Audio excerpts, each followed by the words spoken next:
অনেকগুলো সিক্রেট রয়েছে যেটার মাধ্যমে বড় ইউটিউবাররা মিলিয়ন ভিউজ আনছে, যেখানে আমরা পারছি না।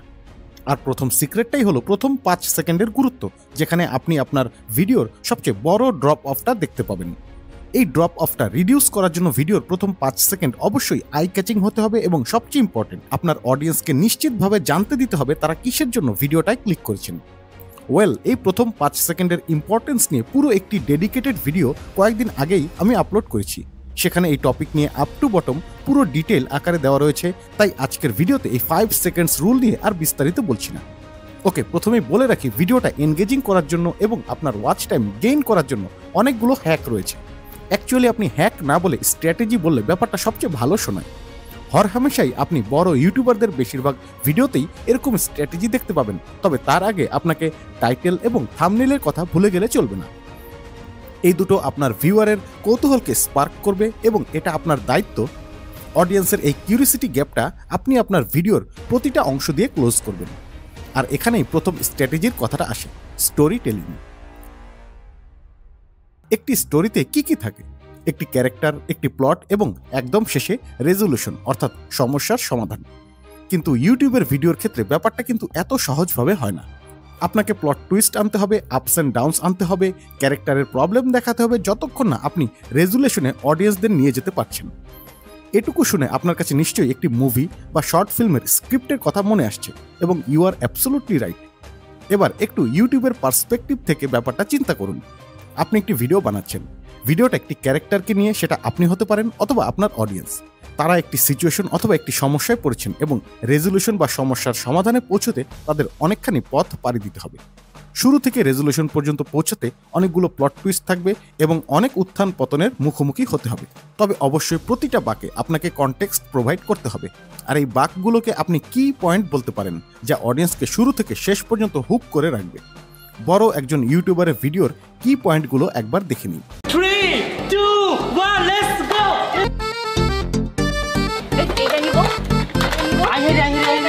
টম এন্ড জেরি, এটা হচ্ছে মিস্টারি। তাড়াতাড়ি নাচি বাস স্টার্ট গাইস, যেহেতু টাইম চলে গেছে, দেখে নিতে কি কি নাই। বল তুই তোর যেটা দরকার সেটা নে, উল্টা পাল্টা কিছু দিস না। বল তাড়াতাড়ি দেখো তাড়াতাড়ি কি নিবে। পান্ডা নাও তোমার panda favourite panda. As we go through this clips, আপনি ইজিলি তার কি পয়েন্টগুলো হাইলাইট করতে পারবেন। যখনই রাকিব হোসেন কোনো ভিডিওর কোনো একটি ফাইনাল ডিটেইলে যাবেন, তার আগে অবশ্যই একটি কি পয়েন্ট ফলো করেন। পরের কি পয়েন্ট না আসা পর্যন্ত তিনি এই ডিটেলগুলো ব্যবহার করেন। আমার কথাগুলো শুনে যদি একটু কঠিন মনে হয়, তাহলে আপনি অবশ্যই তার একটি ভিডিও প্লে করে দেখতে পারেন। শুরুতে একটি হাইপ দেখবেন, তারপর কিছু গ্যাপ, অর্থাৎ আপনাকে ডিটেল দেওয়া হচ্ছে, এবং তারপর আবারও একটি হাইপ বা ওয়েভ দেখতে পাবেন, যেখানে দর্শককে আবারও কিউরিয়াস করা হয়েছে। And this pattern goes on. সবচেয়ে কমন একটি ইউটিউব অ্যাডভাইস যেটা আপনি বিভিন্ন ইউটিউবারদের কাছ থেকে পেয়ে থাকেন, তা হলো ইউটিউবারদের একটি নির্দিষ্ট স্কেজুয়াল ফলো করতে হবে ভিডিও আপলোড করার জন্য। এটা সপ্তাহে একটি বা দুটি ভিডিও অথবা প্রতিদিন। মিস্টার হুজ দ্য বস নামের একজন বড় ইউটিউবারের কথাগুলো শুনলেই বুঝতে পারবেন এটা কি পরিমাণ প্রেশারের একটি কাজ। So I made a video like every single day. It was just me in my back garden, just getting tech, investing in stuff to then cover, to then try and sell and make a bit of a loss on and all that kind of stuff. Yeah. তবে এই প্রেশারটা কিন্তু তখন থাকবে না যদি আপনি কোয়ান্টিটির থেকে কোয়ালিটির দিকে নজর দেন। আর কোয়ালিটির দিকে যদি আপনি নজর দেন, তাহলে প্রথমেই আপনাকে ব্যাকগ্রাউন্ড মিউজিকের দিকে অবশ্যই নজর দিতে হবে। আপনাকে দুটো ভিডিও দেখাচ্ছি, যার প্রথমটায় ব্যাকগ্রাউন্ড মিউজিক নেই এবং পরেরটায় ব্যাকগ্রাউন্ড মিউজিক রয়েছে। একটা নতুন ইউটিউব চ্যানেল তৈরি করার পর সেখানে কিন্তু কোনো সাবস্ক্রাইবার থাকে না, আর সেই কারণে যখন আমরা সেখানে ভিডিও আপলোড করি, সেই ভিডিওর মধ্যে কিন্তু কোনো ভিউজ আসে না।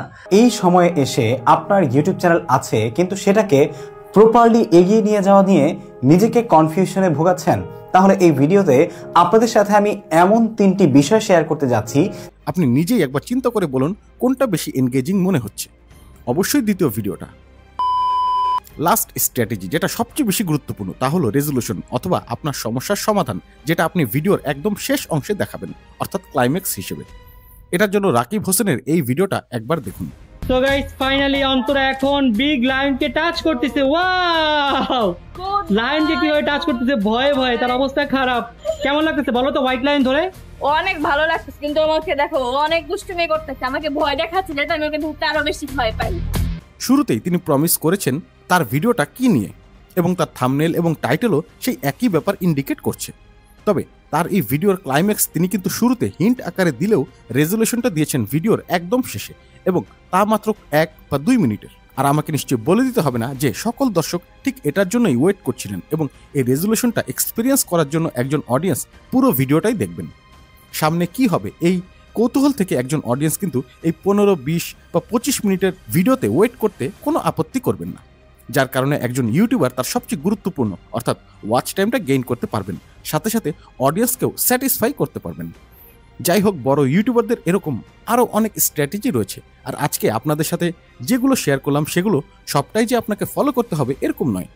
আপনার চ্যানেলের নিশ যেটাই হোক না কেন, আপনি চাইলে সবগুলো স্ট্র্যাটেজি অথবা যে কোনো একটি ফলো করতে পারেন, এবং তা যে প্রতিটা ভিডিওতেই করতে হবে এরকম কোনো কথা নেই। তারপরও আপনি যদি আজকের ভিডিওর টপিক নিয়ে ডিসএগ্রি করেন তাহলে সেটা কমেন্ট বক্সে আমাকে জানাতে পারেন।